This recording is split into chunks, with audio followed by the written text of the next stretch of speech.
Students, स्वागत है आपका HOS पे। स्टूडेंट्स, इस वीडियो में हम लोग फिजिक्स से रिलेटेड चैप्टर वाइड हम ऑब्जेक्टिव क्वेश्चन देखेंगे और फिल इन द ब्लैंक्स जो क्वेश्चंस आते हैं उससे रिलेटेड क्वेश्चंस देखेंगे स्टूडेंट्स। तो इस वीडियो में स्टूडेंट्स हम कोशिश करेंगे कि आपको कंप्लीट वीडियो मिल जाए ऑब्जेक्टिव क्वेश्चंस की और फिल इन द ब्लैंक्स की। अगर ये वीडियोस काफी लंबी होती है तो मैं दो वीडियो में इसे कवर कर लूंगा, लेकिन मैं कोशिश करूंगा कि आपको चैप्टर वाइज ऑब्जेक्टिव क्वेश्चन जरूर मिल जाए। तो स्टूडेंट्स, ये वीडियो आपको काफी हेल्प करेगी, और क्योंकि ऑब्जेक्टिव क्वेश्चन अगर आपका करेक्ट होता है तो आपको पूरे में पूरे मार्क्स मिलते हैं, तो ये आपका मार्क्स गेन करने में भी काफी हेल्पफुल होता है।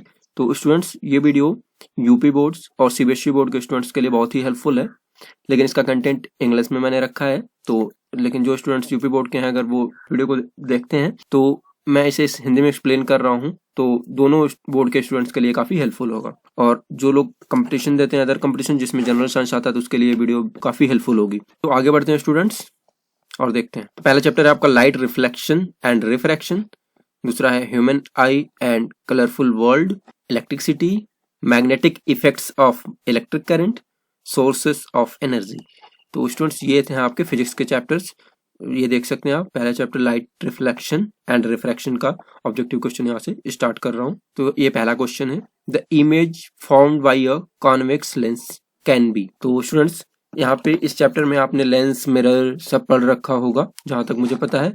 फर्दर मैं भी अपने तरीके से एक कंटेंट बना रहा हूँ, अगर वो कंटेंट रेडी हो जाता है तो मैं उस पर एक अच्छी वीडियो बना के आपको इन सारे चैप्टर्स का की पॉइंट्स आपको बता दूंगा, और इसमें काफी अंडरस्टैंडिंग और मैथ को प्रॉब्लम कैसे सॉल्व करनी है वो अप्रोच भी बताऊंगा। और मैं कोशिश करूंगा कि एक वीडियो फॉर्मूला और न्यूमेरिकल्स पे आ जाए, जिससे आप अच्छे से फॉर्मूले की और न्यूमेरिकल्स की प्रैक्टिस कर लें। तो स्टूडेंट, इस क्वेश्चन को देखते हैं। तो जो इमेज फॉर्म होती है कॉन्वेक्स लेंस से, वो स्टूडेंट्स वर्चुअल एंड मैग्नीफाइड होती है। तो यहाँ पे स्टूडेंट्स क्या होगा, ए ऑप्शन हमारा करेक्ट ऑप्शन होगा। Student, magnifying power of a concave lens is. तो स्टूडेंट्स, कॉन्केव लेंस का मैग्नीफाई पावर कितना होता है? तो आपको पता होगा कि कॉन्केव लेंस में जब भी इमेज बनती है हमारी, तो वो इनलार्ज नहीं होती। इट मीन्स हम जानते हैं कि magnifying power m equals to जो हमारा इमेज हाइट है और जो हमारा ऑब्जेक्ट की हाइट है उसके बराबर होता है, और ये होता है b/u के बराबर। तो स्टूडेंट्स, हमें पता है कि जो हमारा कॉन्वेक्स लेंस के केस में क्या है, जो h dash in the sense image की जो हाइट है वो ज्यादा नहीं होती, इससे कम होती है। तो m क्या होगा स्टूडेंट्स, 1 से लेस होगा।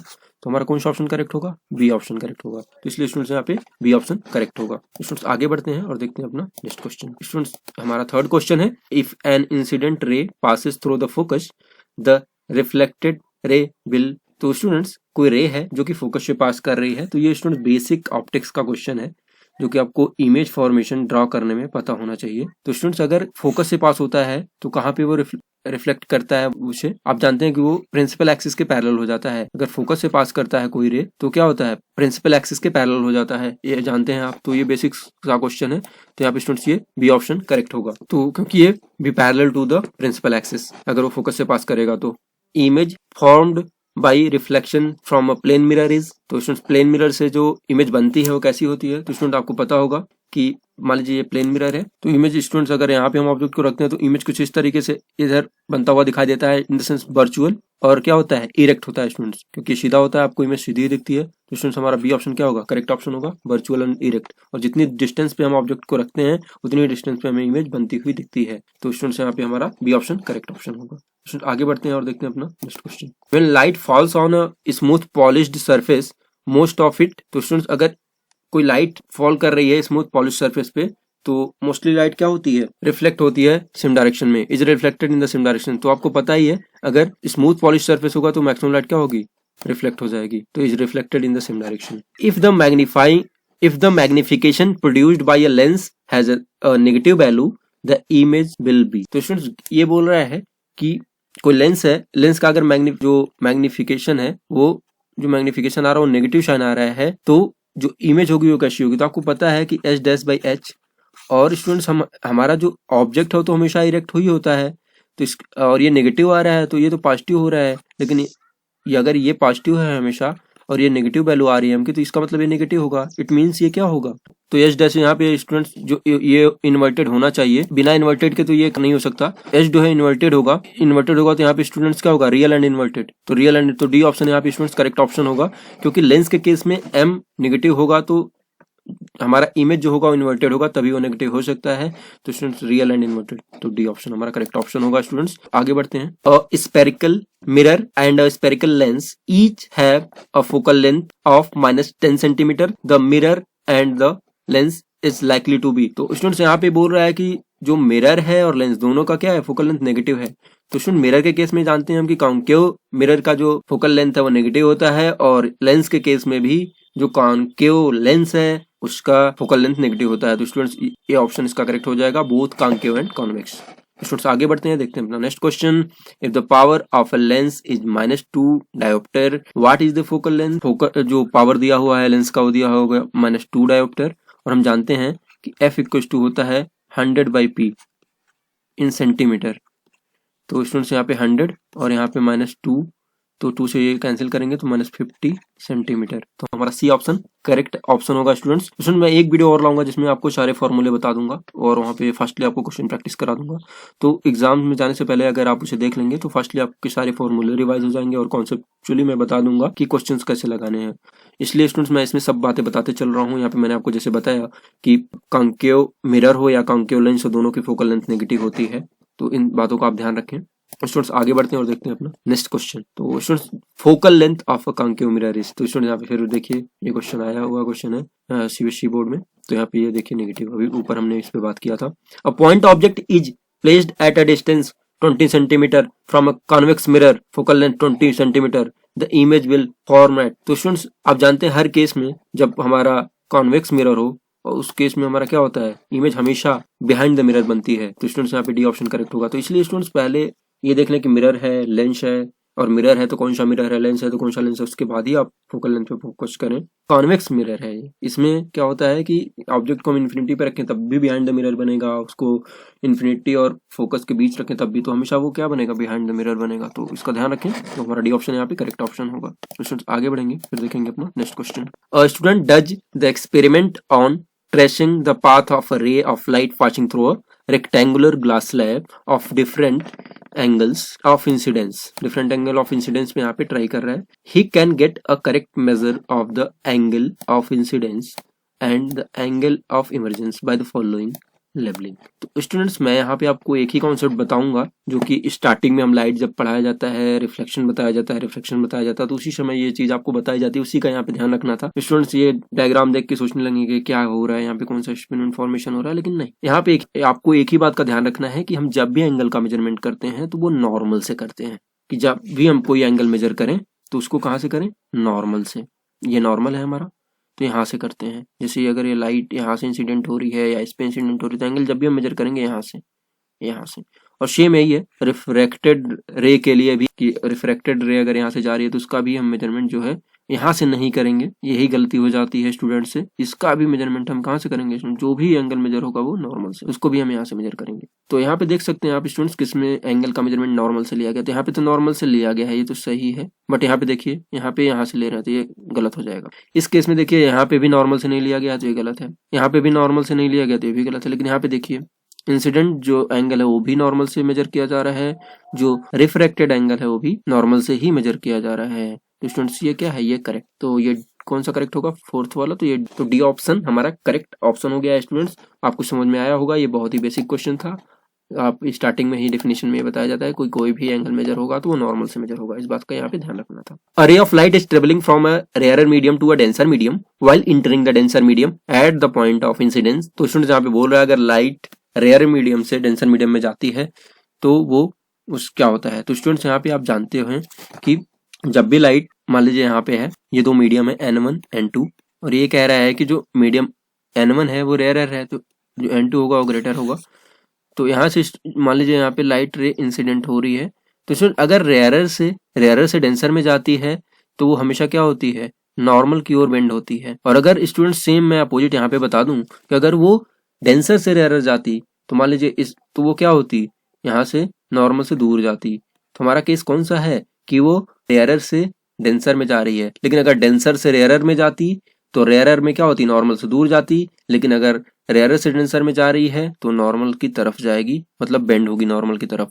तो स्टूडेंट्स अगर रेयरर से डेंसर में जा रही है लाइट तो वो नॉर्मल की तरफ बेंड होगी, तो यहाँ पे B option bend towards the normal, ये हमारा करेक्ट होगा। तो बी ऑप्शन यहाँ पे करेक्ट ऑप्शन होगा student. If the image is formed in front of the mirror then the image distance will be.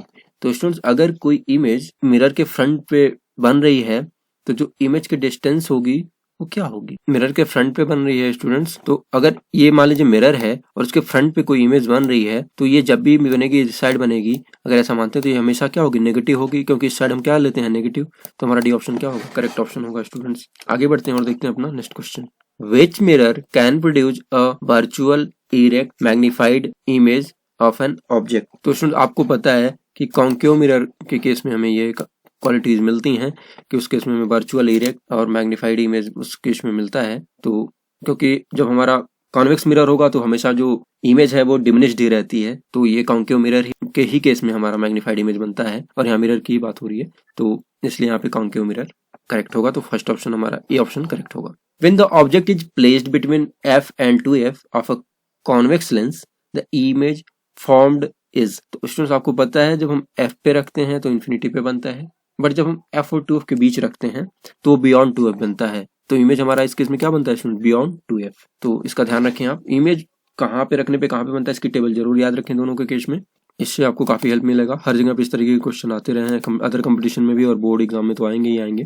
तो हमने यहाँ पे ऑब्जेक्टिव क्वेश्चन देख लिए हैं, अब हम स्टूडेंट्स यहाँ फिलिंग द ब्लैंक्स देखेंगे। तो student light shows the phenomena of reflection, refraction and. तो स्टूडेंट्स लाइट जो है डिस्पर्शन भी शो करती है, यहाँ पे आप डिस्पर्शन फिल कर सकते हैं, तो यहाँ डिस्पर्शन हो जाएगा। Student the speed of light in vacuum is. Student ये आपको पता होना चाहिए कि जो इस लाइट की स्पीड होती है वैक्यूम में वो कितनी होती है? 3 × 10⁸ मीटर पर सेकेंड। तो स्टूडेंट सेकंड का ये हो जाएगा, यहाँ पे डिस्पर्शन, यहाँ पे मीटर पर second. Power of a lens is of its focal length. तो स्टूडेंट्स क्या होता है? रेसिप्रोकल। आपको पता है अभी हमने एक क्वेश्चन भी इस पे किया था, तो रेसिप्रोकल होता है क्योंकि P प्रोपोर्शनल टू क्या होता है?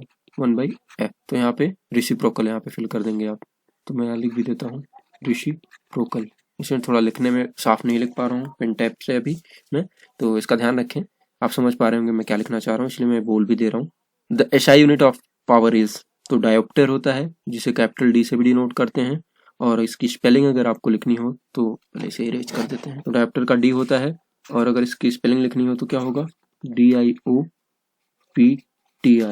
तो डायोप्टर। तो इसका ध्यान रखें। A lens will always give a virtual erect and diminished image. तो आपको पता है कि कॉन्वेक्स के केस में तो डिमिनिश्ड मिलता नहीं है ना, लेकिन अगर हम कॉन्केव लेंस की बात करें तो उस केस में हमें क्या मिलता है? डिमिनिश्ड इमेज मिलती है। तो यहाँ पे क्या हो जाएगा स्टूडेंट्स? Concave lens. यहाँ लेंस की बात हो रही है तो इसका ध्यान रखें। Positive sign is the value of magnification indicates that the image is. तो अगर स्टूडेंट्स अगर कोई पॉजिटिव साइन है हमारा मैग्निफिकेशन का, इमेज कैसा होगा? ये इंडिकेशन, तो इमेज कैसा होगा स्टूडेंट्स? वर्चुअल होगा। ये साइन यही शो कर रहा है कि वर्चुअल होगा मैक्सिमम केसेस में, तो यहाँ पे स्टूडेंट्स हम वर्चुअल फिल कर सकते हैं। वर्चुअल, तो ये मिरर के केस में अगर हम मान के चलें तो हम इसे मिरर के केस में तो हम इसे वर्चुअल कह सकते हैं। A mirror is used as a head mirror by a doctor to concentrate light on the body parts to be examined. Body part को एग्जामिन करने के लिए कौन सा मिरर यूज होता है? तो स्टूडेंट्स यहाँ पे कॉन्केव मिरर यूज होता है, उसका भी ध्यान रखें आप। यहाँ पे क्या होगा? Concave mirror. उसका स्टूडेंट्स ये रहा हमारा last filling the blanks. No matter how far you stand from a spherical mirror your image appears erect the mirror may be. तो स्टूडेंट इरेक्ट तभी रह सकता है या तो मिरर प्लेन मिरर हो, आप कहीं भी चले जाओ जहां तक जाओगे आप इरेक्ट दिखेगा, या तो आपका कॉन्वेक्स मिरर हो जिस केस में हमेशा क्या होता है? हमेशा इमेज जो होती है वो इरेक्ट मिलती है, और वर्चुअल एंड इरेक्ट। तो इस स्टूडेंट यहाँ पे या तो प्लेन मिरर हो, या क्या हो? Convex mirror. तो स्टूडेंट इन दो केस में हमें क्या मिलेगा? हमें हमेशा इरेक्ट मिलेगा, कितने भी दूर खड़े हों मिरर से। तो स्टूडेंट्स इस चैप्टर का हमने फिलिंग द ब्लैंक्स और ऑब्जेक्टिव क्वेश्चंस देख लिए हैं।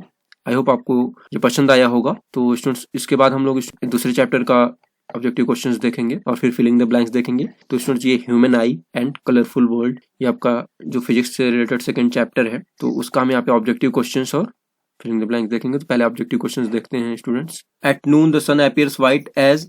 तो स्टूडेंट जो दोपहर का टाइम होता है उसमें सन व्हाइट क्यों अपीयर होता है? तो स्टूडेंट्स यहाँ पे मैं आपको बता दूं कि जो स्कैटरिंग है वो काफी लो हो जाती है, इसलिए हमें सन जो है वो व्हाइट अपीयर होता है।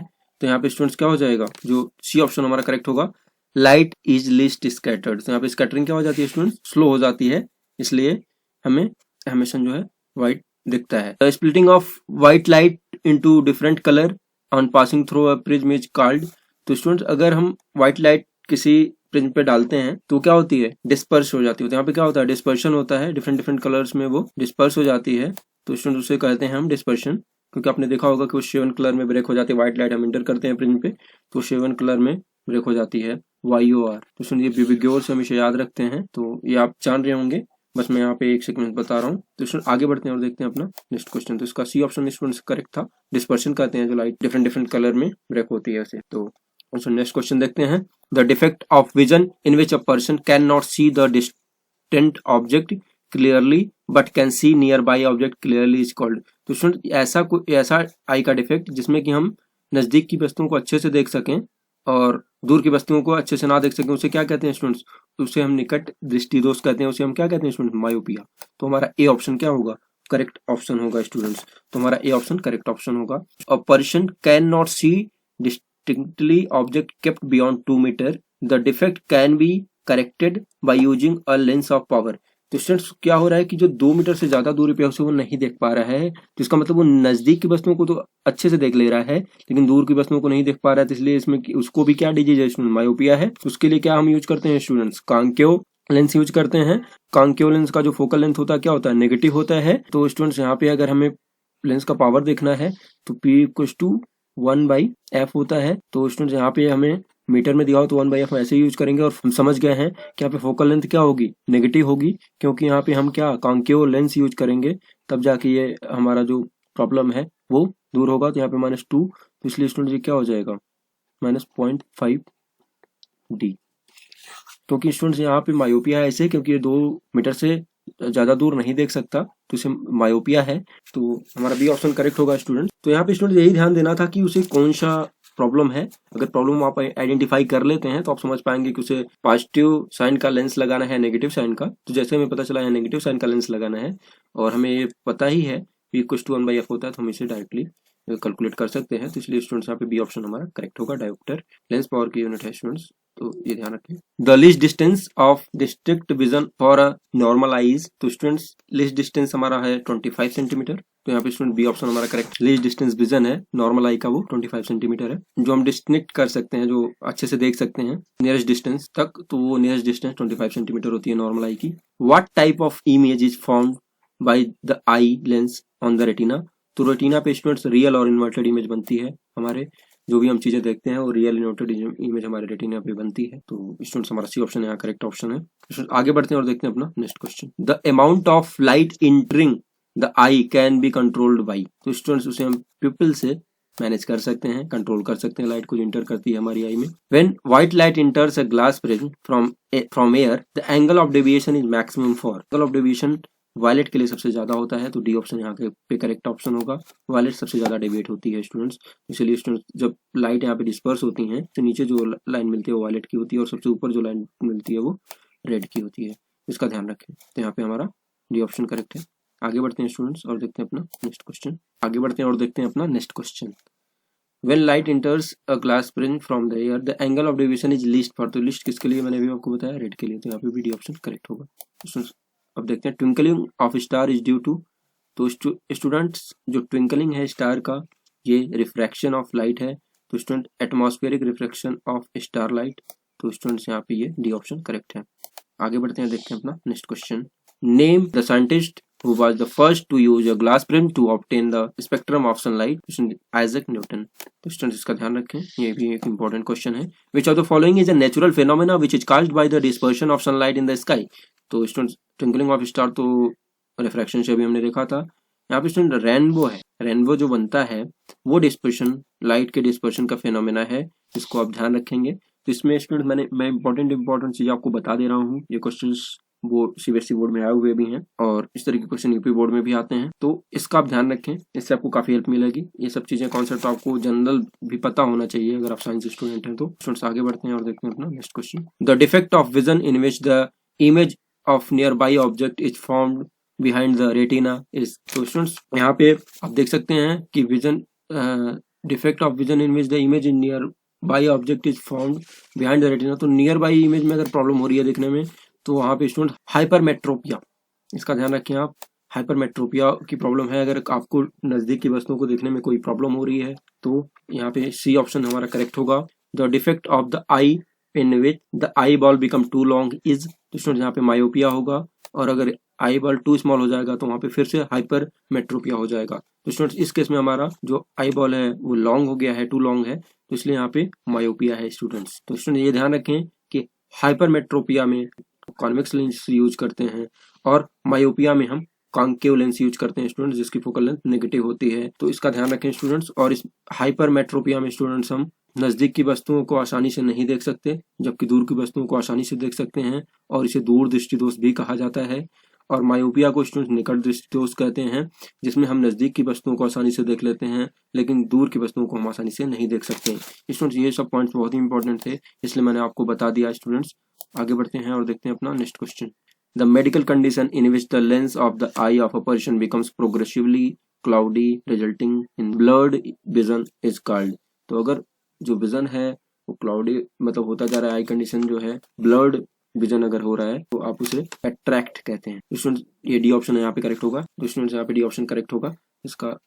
यहाँ तक स्टूडेंट्स हमारे ऑब्जेक्टिव क्वेश्चंस खत्म हो गए इस चैप्टर्स के। अब हम फिर से इस केस में भी फिल इन द ब्लैंक्स देखेंगे स्टूडेंट्स। तो स्टूडेंट्स यहाँ पे देख सकते हैं, पहला है the ability of eye to focus both near and distant object by adjusting it focal length is called the. तो स्टूडेंट्स एकमेंडेशन कहते हैं स्टूडेंट्स उसे, जो हम एबिलिटी ऑफ आई की जो एबिलिटी है जो एडजस्टिंग की, उसको हम कहते हैं रिकमेंडेशन।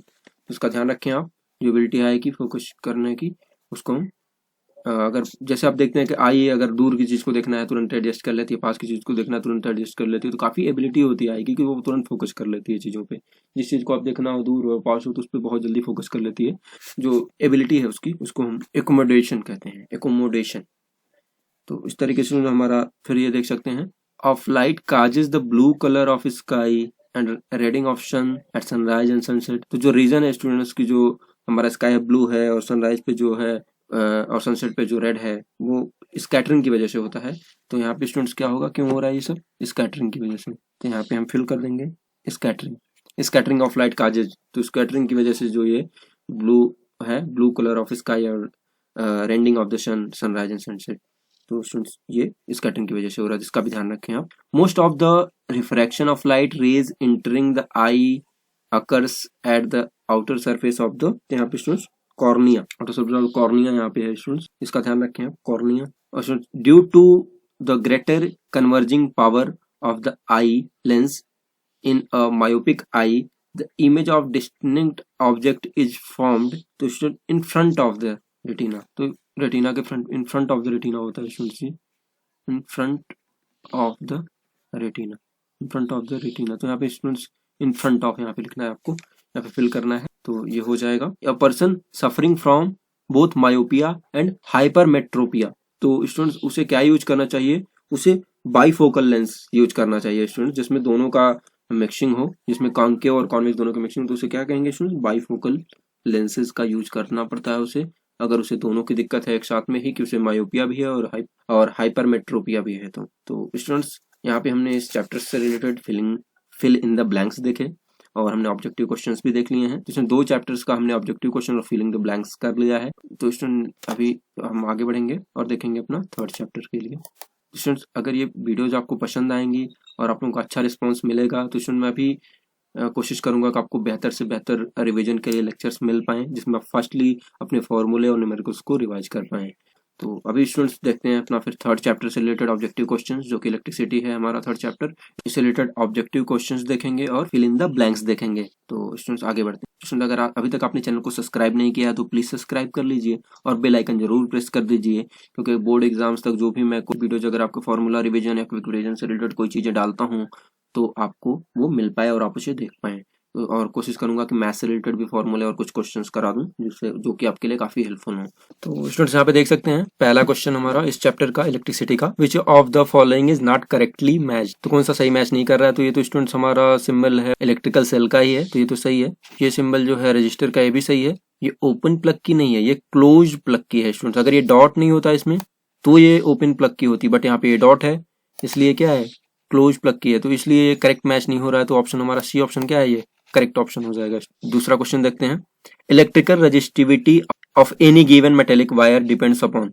तो स्टूडेंट्स इलेक्ट्रिकल रजिस्टिविटी जो होती है वो मटेरियल की प्रॉपर्टी होती है, ये मटेरियल को चेंज करते ही प्रॉपर्टी पूरी चेंज हो जाएगी। तो students nature of the material, तो इलेक्ट्रिकल रजिस्टिविटी जो होती है वो डिपेंड करती है कि मटेरियल के नेचर पे, कि मटेरियल कौन सा है, वो इंसुलेटर है, वो सेमीकंडक्टर है या वो कंडक्टर है, इस पे डिपेंड करता है, या मटेरियल प्रॉपर कौन सा हमने लिया है उस पर डिपेंड करेगा।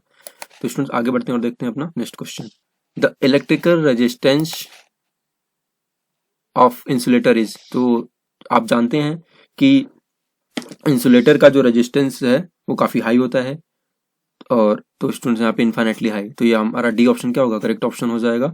और अगर हमें मेटल के केस में पूछा जाए या सेमीकंडक्टर के केस में, तो वहां पे क्या होता है, इलेक्ट्रिकल रेजिस्टेंस थोड़ा कम होता है। The heating element of an electric iron is made up of. तो स्टूडेंट्स यहाँ पे नाइक्रोम का यूज करते हैं हम लोग, जो आयरन वगैरह में हम हीटिंग एलिमेंट यूज करते हैं इलेक्ट्रिक आयरन में, वो नाइक्रोम का बना हुआ होता है, क्योंकि उसका मेल्टिंग पॉइंट हाई होना चाहिए जिससे कि वो काफी हाई टेम्परेचर तक सस्टेन कर सके। तो यहाँ पे बी ऑप्शन हमारा करेक्ट है, नाइक्रोम। आगे बढ़ते हैं, देखते हैं अपना next question, when electrical current is passed electrons move from. तो स्टूडेंट्स अगर इलेक्ट्रिकल करंट जब भी पास होती है तो आप जानते हैं इलेक्ट्रिकल करंट जो है वो हाई पोटेंशियल से लो पोटेंशियल की तरफ जाती है, हाई पोटेंशियल से लो पोटेंशियल की तरफ जाती है करंट, बट जो इलेक्ट्रॉन की मूवमेंट होती है वो करंट की मूवमेंट के अपोजिट होती है। तो इलेक्ट्रॉन कहाँ मूव करेगा, लो पोटेंशियल से हाई पोटेंशियल की साइड। तो हमारा बी ऑप्शन क्या हो जाएगा, करेक्ट ऑप्शन हो जाएगा स्टूडेंट्स। तो बी ऑप्शन यहाँ करेक्ट ऑप्शन होगा। आगे बढ़ते हैं और देखते हैं अपना नेक्स्ट क्वेश्चन। तो स्टूडेंट हम देखते हैं अपना next question, an electrical bulb is connected to a 220 volt generator, the current is 0.5 ampere, what is the power of the bulb. तो स्टूडेंट आप जानते हैं कि पावर होता है P equals to B into I, potential difference multiply by current. तो potential difference हमारा जो है वो 220 है और जो करंट है वो 0.5 एम्पियर है। तो स्टूडेंट इसमें हमारा हो जाएगा 110 वाट, और क्योंकि वाट होती है स्टूडेंट, पावर की यूनिट वाट होती है, तो हमारा कौन सा ऑप्शन करेक्ट हो रहा है स्टूडेंट्स, हमारा बी ऑप्शन जो है करेक्ट ऑप्शन हो रहा है, 110 वाट। और ये फॉर्मूला आप याद ध्यान रखें, इसीलिए मैं कह रहा हूँ आपसे कि मैं एक वीडियो अच्छे से फॉर्मूले पे बना दूंगा, अगर आपको फॉर्मूला याद रहेगा, और मैं उसके एग्जांपल्स भी बता दूंगा किस तरीके से फॉर्मूले को आपको पुट करना है, और ये आपको काफी हेल्प करेगा लास्ट मिनट में। लेकिन आप अभी अपनी पढ़ाई अच्छे से करते रहें, कॉन्सेप्ट को समझते रहें, बुक को रीड करते रहें, जिससे आप बेहतर मार्क गेन कर सकें। 3 resistor of 1 ohm, 2 ohm and 3 ohm are connected in parallel. The combined resistance of the 3 resistors should be। आप जानते हैं कि पैरेलल कॉम्बिनेशन में जो इक्विवेलेंट रेजिस्टेंस होता है, आर इक्विवेलेंट रेजिस्टेंस हो अगर, तो 1/R equivalent equals to 1/R1 plus 1/R2 plus 1/R3 as so on. तो यहाँ पे 3 रेजिस्टेंस है, तो हमारा यही हो जाएगा कि 1/R1 plus 1/R2 plus 1/R3। तो 1/1 R1 हमारा 1 है, R2 हमारा 2 है और R3 हमारा 3 है। तो स्टूडेंट्स यहाँ पे हम देख सकते हैं इसे, तो ये हो जाएगा आपका 6, एलसीएम इसका 6 होगा, और यहाँ पे 6 प्लस 3 प्लस 2 तो 11/6। तो हमारा आर इक्विवेलेंट जो होगा स्टूडेंट्स, इक्विवेलेंट वो हो जाएगा 6/11। तो स्टूडेंट ये क्या हो रहा है, लेस देन 1 हो गया, 6/11 आ रहा है हमारा आर इक्विवेलेंट। कंबाइंड रेजिस्टेंस जो आ रहा है वो 3 रजिस्टर का वो लेस देन 1 आ रहा है, तो हमारा बी ऑप्शन क्या होगा स्टूडेंट्स, करेक्ट ऑप्शन हो जाएगा। स्टूडेंट्स हमारा बी ऑप्शन करेक्ट ऑप्शन हो जाएगा। और स्टूडेंट्स मैं यहीं पे आपको बता दूं, अगर ये सीरीज रेजिस्टेंस होता तो आर एस इक्वल्स टू क्या होता है, R1 plus R2 plus R3। Student in चीजों का ध्यान रखें। और सीरीज रेजिस्टेंस जब हम सीरीज में कॉम्बिनेशन सीरीज में लेते हैं रेजिस्टेंस को, तो वहाँ पे करंट सेम होती है, कांस्टेंट होती है सबके लिए। और जब हम पैरेलल कॉम्बिनेशन में लेते हैं रेजिस्टेंस को, पैरेलल कॉम्बिनेशन में तो वहाँ पे वोल्टेज कांस्टेंट होता है या सेम होता है स्टूडेंट्स। तो इसका भी ध्यान रखें, इन दोनों कॉम्बिनेशंस बहुत ही इंपॉर्टेंट है, इस पे हमेशा न्यूमेरिकल्स आते रहते हैं और कॉन्सेप्ट भी पूछा जाता है। तो स्टूडेंट्स आगे बढ़ते हैं और देखते हैं अपना next question, what is the commercial unit of the electrical energy. तो स्टूडेंट्स कमर्शियल यूनिट है जो इलेक्ट्रिकल एनर्जी की, वो किलोवाट आवर है। जो बिल देते हैं इलेक्ट्रिसिटी का वो भी इसी यूनिट में हमें आता है, उस हिसाब से इस पर यूनिट हम बिल देते हैं, तो किलोवाट आवर, इसका ध्यान रखें। Electric power is inversely proportional to, तो स्टूडेंट वो रेजिस्टेंस प्रोपोर्शनल होता है इलेक्ट्रिक पावर जो है, तो इसका ध्यान रखें। ये ऑप्शन हमारा करेक्ट ऑप्शन है। स्टूडेंट्स आगे बढ़ते हैं और देखते हैं अपना next question, coulomb is the SI unit of. तो कूलम किसकी यूनिट है, तो आप जानते हैं चार्ज की। और स्टूडेंट करंट की एसआई यूनिट क्या होती है, ये आप हमें कमेंट सेक्शन में बताएं। तो स्टूडेंट कूलम जो है चार्ज की एसआई यूनिट है। 1 millivolt is equal to, तो स्टूडेंट 1 मिली वोल्ट, तो स्टूडेंट यहाँ पे मैं एक बात बता दूं आपको, मिली वोल्ट जब भी आ रहा है आपका 1 मिली वोल्ट, तो वो 10⁻³ -3 वोल्ट होता है। स्टूडेंट्स अगर यहाँ मिली वोल्ट ना करके अगर आपसे मेगा वोल्ट पूछा जाए, स्टूडेंट्स अगर आपसे मिली वोल्ट ना पूछ के मेगा वोल्ट पूछा जाए तो 1 मेगा वोल्ट इक्वल टू होता है 10⁻6 वोल्ट। तो और यहाँ पे मिली वोल्ट इक्वल टू होता है 10⁻³ वोल्ट। तो इसका ध्यान रखें स्टूडेंट्स। तो इस केस में आपका सी ऑप्शन करेक्ट होगा, क्योंकि millivolt 1 millivolt equal to होता है 10⁻³ वोल्ट। एक चीज और बता दूं आपको, अगर माइक्रो वोल्ट पूछता है 1 माइक्रो वोल्ट कितना होता है 10⁻6 वोल्ट। ये तीनों चीजें आपको ध्यान रखनी चाहिए अगर इस तरीके का क्वेश्चन आए तो इसलिए मैंने एक ही जगह पे बता दिया आपको, इसका ध्यान रखें। आगे बढ़ते हैं स्टूडेंट, देखते हैं अपना next question. Electric potential is a scalar quantity, vector quantity, neither scalar. Student आप जानते हैं कि इलेक्ट्रिक पोटेंशियल जो है स्केलर क्वांटिटी होता है, तो स्टूडेंट ए ऑप्शन हमारा करेक्ट है। और ये हमारा एक न्यूमेरिकल है students. 10 joule of heat is produced each second in a 4 ohm resistor, the potential difference across the resistor will be। तो स्टूडेंट यहाँ पे पहले एनर्जी दी हुई है, इतना हीट प्रोड्यूस हो रहा है और पर सेकंड हो रहा है, टाइम भी दिया हुआ है, रेजिस्टेंस की वैल्यू दी है, पोटेंशियल डिफरेंस हमें निकालना है रेजिस्टेंस के थ्रू। तो स्टूडेंट्स यहाँ पे पहले आप ध्यान रखें, W इक्वल टू हम जानते हैं BIT होता है या I² RT होता है। तो स्टूडेंट्स यहाँ से हम I कैलकुलेट करेंगे, W कितना दिया हुआ 100 जूल और हमारा R हमारा 4 दिया हुआ है और T हमें 1 सेकेंड दिया हुआ है। तो स्टूडेंट्स I² यहाँ पे आ जाएगा, I² इक्वल टू आ जाएगा 25। तो करंट हमें मिल जाएगी 5 एम्पियर। करंट हमें मिल जाएगी स्टूडेंट 5 एम्पियर। तो हमें करंट अगर मिल गई है तो हम जानते हैं कि अगर potential difference B equal to I into R, हमें करंट यहाँ पे, क्योंकि यहाँ पे 4 से डिवाइड करेंगे इसे तो ये 25 हो जाएगा और 25 का रूट लेंगे यहाँ पे I equal to root of 25, तो हमें 5 एम्पियर मिलेगा। तो हमें स्टूडेंट्स अगर पोटेंशियल डिफरेंस निकालना तो आई हमें 5 एम्पियर मिला है और जो रेजिस्टेंस है स्टूडेंट वो 4 है ओम है, तो हमें जो पोटेंशियल डिफरेंस मिलेगा वो 20 वोल्ट मिलेगा। तो हमारा कौन सा ऑप्शन करेक्ट होगा? सी ऑप्शन हमारा करेक्ट ऑप्शन हो जाएगा। किस तरीके से हमें फॉर्मूले का यूज करना है इसका भी ध्यान रखना होगा, तो हम इजीली अपने आंसर को निकाल पाएंगे। तो यहाँ पे सी ऑप्शन हमारा करेक्ट ऑप्शन है। Potential difference across 4 ohm resistor हमें कितना मिला 20 वोल्ट, तो 20 वोल्ट हमारा सी ऑप्शन करेक्ट होगा। आगे बढ़ते हैं। Which of the following gas is filled in electric bulb? तो स्टूडेंट्स कौन सी गैस फिल करते हैं हम इलेक्ट्रिक बल्ब में? तो यहाँ पे स्टूडेंट्स आर्गन और नाइट्रोजन, डी ऑप्शन करेक्ट होगा। यहाँ पे हम स्टूडेंट्स आर्गन और नाइट्रोजन फिल करते हैं। 1 किलोवाट आवर कुछ टू, तो स्टूडेंट्स आप समझ सकते हैं 1 किलोवाट आवर में कुछ टू जूल में कितना होगा। 1 किलो है पहले, फिर वाट है, फिर आवर है, और जूल आप जानते हैं जूल क्या होता है, वाट सेकेंड होता है। तो स्टूडेंट्स यहाँ से आप देख सकते हैं 1 किलो तो पहले 10⁻³ हो जाएगा किलो के लिए, फिर यहाँ वाट बचेगा और आवर की जो हमें सेकंड में ले जाना है तो एक आवर में 3600 सेकंड होते हैं। तो स्टूडेंट इसका मतलब ये हो जाएगा 3.6 गुणे 10⁻6 वाट सेकेंड, या इसे कह सकते हैं 3.6 गुणे 10⁻6 जूल। तो हमारा सी ऑप्शन क्या हो जाएगा स्टूडेंट्स? करेक्ट ऑप्शन हो जाएगा। इसका ध्यान आप हमें हमेशा रखें कि 1 किलोवाट आवर में 3.6 गुणे 10⁻6 जूल होता है। तो ये एक इम्पॉर्टेंट यूनिट भी है, तो इसका ध्यान रखें स्टूडेंट्स। आगे बढ़ते हैं। यहाँ तक हमने स्टूडेंट्स इसका ऑब्जेक्टिव क्वेश्चन तो कर लिया है इलेक्ट्रिसिटी का।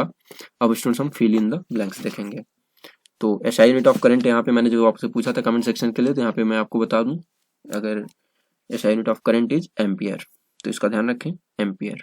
स्टूडेंट लिखते समय आप स्पेलिंग का ध्यान रखेंगे फिल इन द ब्लैंक्स वगैरह में, अगर आपको आंसर पता है, लेकिन स्पेलिंग भी आपको अच्छे से ध्यान रखना चाहिए टर्म का। Ampere according to law the potential difference across the end of a resistor is directly proportional to the through it. तो स्टूडेंट आप जानते हैं ये इलेक्ट्रिसिटी का ओम्स लॉ, इलेक्ट्रिसिटी में स्टूडेंट मेन जो लॉ है ओम्स लॉ, इस केस में आप लोगों के केस में ओम्स लॉ, और यहाँ पे ये प्रोपोर्शनल किसके होता है? प्रोपोर्शनल टू द करंट, क्योंकि जो potential difference across the end of the resistor is directly proportional to current होता है, क्योंकि हम जानते हैं ओम्स लॉ क्या होता है, V proportional to I, let's remain constant. तो स्टूडेंट्स इसका आप ध्यान रखें।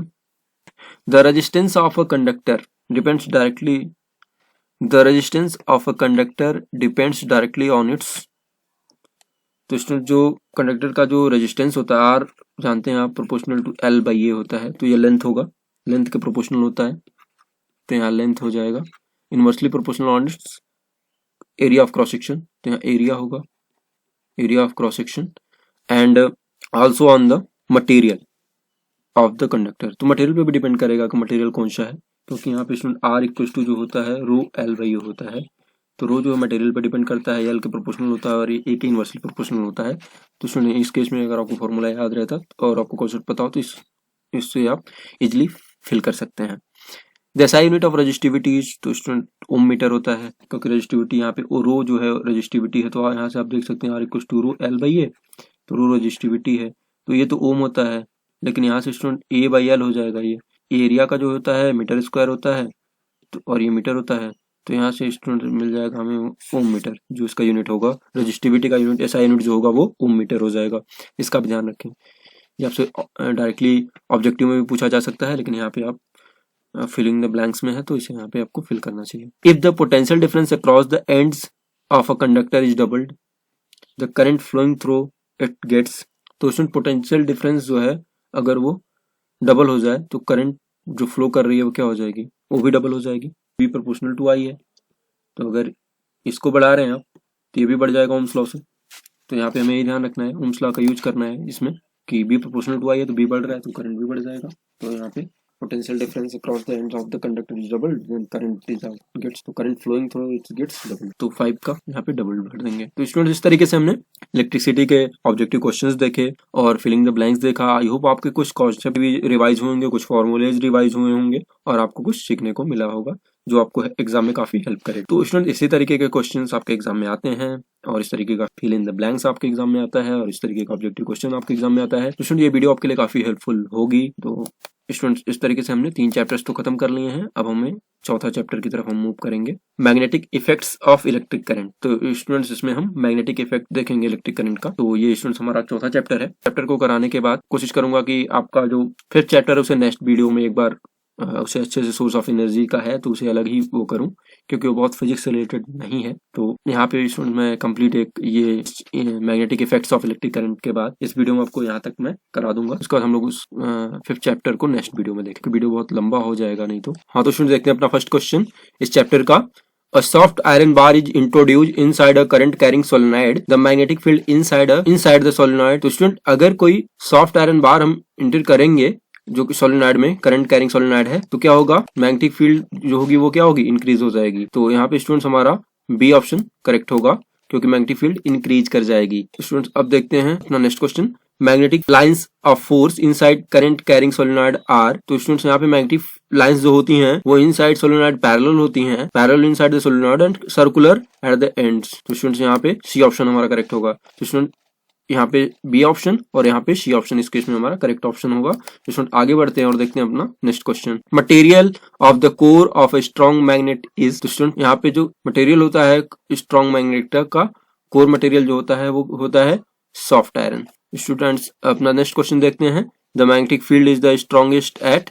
तो स्टूडेंट्स पोल्स पे क्या होता है, जो नॉर्थ और साउथ पोल होते हैं उनमें मैग्नेटिक फील्ड स्ट्रॉन्गेस्ट होता है। जैसे इस तरीके से मान लीजिए हमारा कोई बार मैग्नेट के केस में ही मान लीजिए देख लीजिए इस तरीके से, तो मान लीजिए एन है और एस है, इस पोल पे यहाँ पे मैग्नेटिक फील्ड काफी हायर होता है। तो दोनों पोल्स पे क्या होता है, ये एन पोल और ये एस पोल, तो नॉर्थ पोल और साउथ पोल पे हमारा क्या होता है, मैग्नेटिक फील्ड स्ट्रॉन्गेस्ट होता है, इसलिए डी ऑप्शन हमारा करेक्ट ऑप्शन होगा स्टूडेंट्स।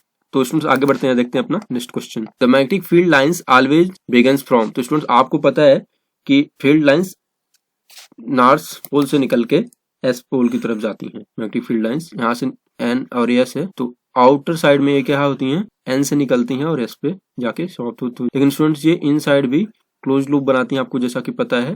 तो ये इन साइड एस टू एन होती हैं लेकिन आउटसाइड एन टू एस होती हैं। तो ये स्टार्ट होती हैं एन से और एंड होती हैं एस पे। तो N pole at and on S pole. तो स्टूडेंट्स ये है from north pole and ends on S pole. तो स्टूडेंट हमारा ए ऑप्शन करेक्ट ऑप्शन है। स्विचेज आर कनेक्टेड टू, तो ये लाइव वायर से कनेक्टेड होता है जो स्विच कनेक्टेड होता है स्टूडेंट्स। तो यहाँ पे ए ऑप्शन करेक्ट होगा। तो ये यहाँ पे ए ऑप्शन करेक्ट ऑप्शन होगा स्टूडेंट। तो यहाँ पे ए ऑप्शन करेक्ट ऑप्शन होगा। तो स्टूडेंट आगे बढ़ते हैं, देखते हैं अपना नेक्स्ट क्वेश्चन। तो स्टूडेंट देखते हैं अपना next question, the direction of induced current is given by. तो स्टूडेंट हमें पता है Fleming's right hand rule. Fleming के राइट हैंड रूल से हम क्या करते हैं, जो इंड्यूस्ड करंट की डायरेक्शन होती है उसे हम कैलकुलेट कर सकते हैं, निकाल सकते हैं। The direction of force on a current carrying conductor in a magnetic field is given by। तो स्टूडेंट्स यहाँ पे फ्लेमिंग लेफ्ट हैंड रूल से हम किसी करंट कैरिंग कंडक्टर पे डायरेक्शन ऑफ फोर्स निकाल सकते हैं, किसी करंट कैरिंग कंडक्टर पे। स्टूडेंट्स आगे बढ़ेंगे और देखेंगे अपना next question, a magnetic field directed in north direction acts on an electron moving in each direction, the magnetic force on the electron will act। तो स्टूडेंट्स यहाँ पे जो मैग्नेटिक फील्ड की डायरेक्शन दी हुई है नॉर्थ साइड दी हुई है, तो आप यहाँ से समझ सकते हैं ये मान लीजिए नॉर्थ है जैसा कि हम जानते हैं। वर्टिकल अप, ये नॉर्थ हो जाएगा। और जो इलेक्ट्रॉन है वो मूव कर रहा है किधर, ईस्ट में, तो इलेक्ट्रॉन इधर मूव कर रहा है। करंट की डायरेक्शन किधर होगी, इस साइड होगी। आई क्रॉस बी आप जानते हैं, डीएल क्रॉस बी आईबीएल होता है ना, तो डीएल क्रॉस बी हो जाएगा ये। तो आई क्रॉस बी की जो डायरेक्शन होगी वो क्या होगी, वही क्या होगी, मैग्नेटिक फोर्स की डायरेक्शन होगी। आई इधर है, बी उधर है, तो आई अगर आप राइट हैंड अपना यूज करें या वेक्टर क्रॉस, मैं इसे बिना फ्लेमिंग रूल के ही लगा रहा हूँ। आई क्रॉस बी आप जनरली वेक्टर क्रॉस प्रोडक्ट अगर यूज करें, तो आई से अगर टर्न करें फिंगर्स को तो देखेंगे इनसाइड जाएगा ये, इनसाइड पेपर, तो ये हो जाएगा वर्टिकली डाउनवर्ड्स, तो ये वर्टिकली डाउनवर्ड्स हो जाएगा। तो सी ऑप्शन हमारा क्या होगा स्टूडेंट्स, करेक्ट ऑप्शन होगा। An electric generator actually acts as a, ये चार्ज के लिए तो यूज नहीं होता, सोर्स ऑफ नीट एनर्जी नहीं, इलेक्ट्रोमैग्नेटिक नहीं, और कन्वर्टर ऑफ एनर्जी, तो डी ऑप्शन हमारा करेक्ट होगा। तो यहाँ पे डी ऑप्शन करेक्ट होगा, electric generator actually acts as a converter of energy. Students आगे बढ़ते हैं और देखते हैं अपना next question. The best material to make permanent magnet is, तो स्टूडेंट परमानेंट मैग्नेट बनाने के लिए जो मटेरियल यूज होता है वो निकल, कोबाल्ट, ये सब यूज होते हैं। तो स्टूडेंट यहाँ पे डी ऑप्शन देख लीजिए, यहाँ पे इसी में कंफ्यूज ना हो, ये निकल थोड़ा दूर दूर करके यहाँ पे वो होना चाहिए था, तो ये निकल और कोबाल्ट, एन आई निकल के लिए, कोबाल्ट सी यू, ये कैपिटल सी होना चाहिए, ये कैपिटल एन आई, और एल्यूमिनियम इस तरीके से, तो यहाँ पे यूज होते हैं, तो ये डी ऑप्शन करेक्ट होगा। The most important safety method use for protecting home appliance from short circuiting और ओवरलोडिंग इज, तो इसमें ओवरलोड हो जाए कभी या कुछ ऐसा हो जाता है, हम जो इलेक्ट्रिक जो गैजेट्स हैं उनको बचाने के लिए क्या करते हैं, फ्यूज का यूज करते हैं, यूज ऑफ फ्यूज, फ्यूज लगाते हैं। देखते हैं आप कोई कॉस्टली कोई चीज है या मिड बोर्ड में हम स्विच लगा के रखते हैं, क्योंकि कोई लोड या ओवरलोड होगा तो वहाँ पे स्विच जो फ्यूज है वो उड़ जाएगा, तो इसीलिए स्टूडेंट्स हम फ्यूज का यूज करते हैं प्रोटेक्ट करने के लिए। तो स्टूडेंट्स आगे बढ़ते हैं और देखते हैं अपना नेक्स्ट क्वेश्चन।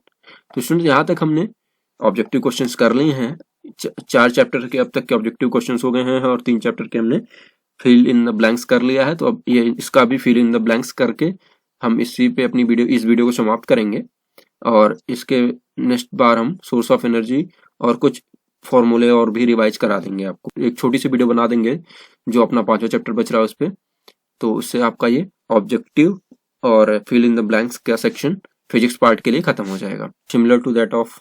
तो स्टूडेंट यहाँ पे फिल इन द ब्लैंक्स देखते हैं, the magnetic field of a solenoid carrying current is similar to that of a, तो स्टूडेंट ये बार मैग्नेट के सिमिलर होता है, जिसका ध्यान रखें। तो यहाँ पे आप लिख सकते हैं बार मैग्नेट, और the direction of the induced current is given by, तो यहाँ पे मैंने आपको जैसे कि ऑप्शन में भी बताया था फ्लेमिंग राइट हैंड रूल, तो यहाँ पे फ्लेमिंग राइट हैंड रूल का यूज करेंगे, Fleming's RHS। A generator converted mechanical energy into electrical energy, तो जनरेटर क्या करता है, मैकेनिकल एनर्जी को किस में कन्वर्ट करता है, यहाँ पे मैकेनिकल लिख देंगे, मैकेनिकल एनर्जी, और फिर इसको किस में कन्वर्ट करता है, into electrical energy.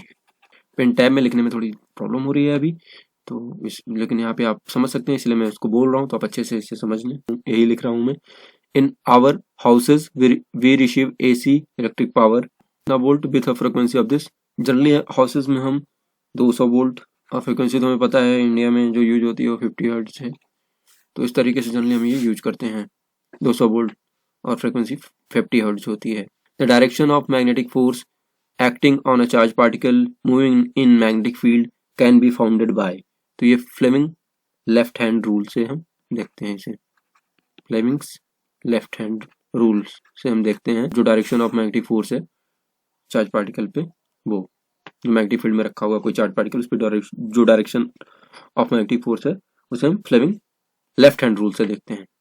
According to Fleming left hand rule in the first finger points in the direction of, Fleming का जो लेफ्ट हैंड रूल है उसमें जो first finger pointed in the direction of magnetic field है उसको magnetic field की direction में रखेंगे, the second finger in the direction of current के, इसको करंट के डायरेक्शन में रखेंगे, और then the thumb will pointed in the direction of force acting on, तो ये फोर्स को बताएगा कि डायरेक्शन ऑफ फोर्स जो मैग्नेटिक फोर्स, क्योंकि लेफ्ट हैंड से हम क्या बताते हैं, direction of magnetic force acting on a charge particle moving in magnetic field. तो स्टूडेंट अगर हमारा जो फर्स्ट फिंगर है वो मैग्नेटिक फील्ड की डायरेक्शन में शो कर रहा हो, सेकंड फिंगर जो है वो करंट की डायरेक्शन शो कर रहा हो, तो हमारा जो एक्सटेंडेड थंब होगा then thumb will point in the direction of force, तो ये force acting on the conductor वो शो करेगा, force acting on the conductor. ये शो करेगा। तो स्टूडेंट्स इस तरीके से हमने अपने फिजिक्स पार्ट के ऑब्जेक्टिव क्वेश्चंस और फिल इन द ब्लैंक्स चारों चैप्टर्स का कंप्लीट कर लिया है। एक चैप्टर बचा हुआ है, मैं एक वीडियो उस पे बना दूंगा जिससे आपका फिजिक्स पोर्शन का ऑब्जेक्टिव क्वेश्चन और fill in the blanks complete हो जाए। तो स्टूडेंट्स आई होप आपको वीडियो पसंद आया होगा। वीडियो पसंद आता है तो चैनल को लाइक करिए, सब्सक्राइब करिए और शेयर करिए और सजेशन जरूर दीजिए कि आपको और कौन से चैप्टर्स या कौन से टॉपिक के फॉर्मूले रिवाइज करा दूं आपको, जिससे कि जिसमें आपको डाउट हो, तो मैथमेटिक्स से रिलेटेड या फिजिक्स से रिलेटेड कोई भी डाउट हो तो आप उसे मुझसे पूछ सकते हैं। उसमें मैं कोशिश करूंगा कि आपको बेहतर से बेहतर चीजें बता सकूं जिससे आपको एग्जाम में हेल्प हो। तो मेरी 2 कोशिशें और रहेंगी। पहले तो मैं आपको फॉर्मूला फर्स्टली रिवाइज करा जो कि आपको लास्ट मिनट में काफी हेल्पफुल रहे हैं। तो यहाँ पे फिजिक्स से रिलेटेड चीजें तो चल रही हैं, मैथ्स के भी फॉर्मूले रिवाइज करा दूंगा और फिजिक्स में भी आपके लिए एक सेपरेट फॉर्मूले का वीडियो बना दूंगा जिससे कि आपको एग्जाम टाइम में काफी हेल्प हो। फर्स्टली उस वीडियो को देख के आप फिजिक्स के क्वेश्चन ना मिस करें और फिजिक्स के क्वेश्चन आप अच्छे से लगा पाए। तो स्टूडेंट्स मैं इसी के साथ अपनी वीडियो को यहीं समाप्त करता हूँ। आप हमारे साथ बने रहे इसके लिए आपका बहुत बहुत धन्यवाद। मिलते हैं नेक्स्ट लेक्चर में। धन्यवाद।